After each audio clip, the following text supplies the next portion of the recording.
A McKenzie County resident wants to open up an animal shelter in the area, and she's preparing to ask local officials for help. But some, including the mayor and a local veterinarian, feel the need may not really be there. Steve Kirch reports. Crystal Lapp has lived in McKenzie County for about a year, and she feels there's an issue with the local animal population.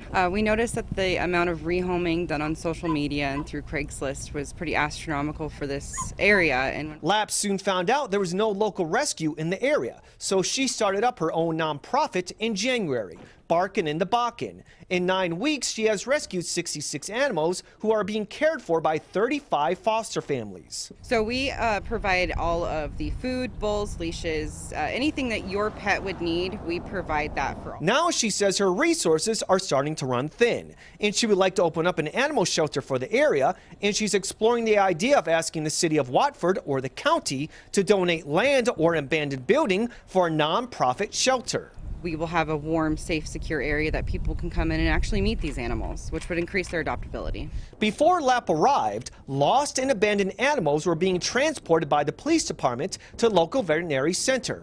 From there, the animals were rehomed through its social media page. The vet center doesn't know if there's a need for an animal shelter at this time, with overcrowding not being an issue for them. And the mayor of Watford City agrees. I don't necessarily know that there's a stray problem.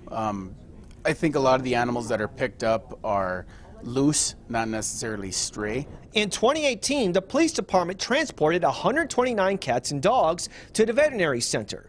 But the police department doesn't accept animal surrenders. However, Lapp does, which is where she sees the largest area of need.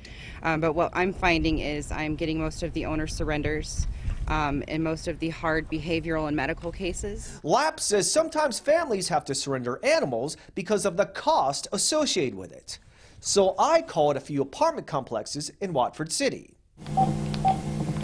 Yes, how much is it for an animal deposit for a pet? $200. $500, $700. That is one of the main reasons other than behavioral issues. Lapp says she also rescues animals from surrounding counties who don't have a local rescue to surrender an animal to. And she plans to take her cause to the city and the county in the upcoming weeks. Steve Kirch, KX News.